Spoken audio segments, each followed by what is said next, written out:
மேலே இருக்கவன் உனக்கு பணம், பேர், அந்தஸ்து எல்லாமே கொடுத்துருக்கான்.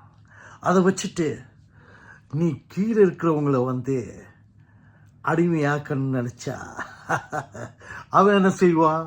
அவன் மேலிடத்துல போயிட்டு புகார் பண்ணுவான். அப்போ அவர் என்ன செய்வார்? யாராவது ஒருத்தரை இவங்களை காப்பாற்றுறதுக்காக என்ன மாதிரியோ ஒரு அதிசய பிறவிய அனுப்பிடுவார். அதனால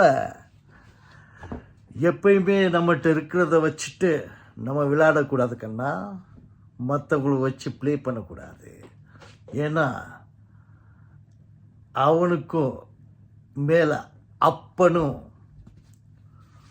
பிறந்திருப்பான். வட்டா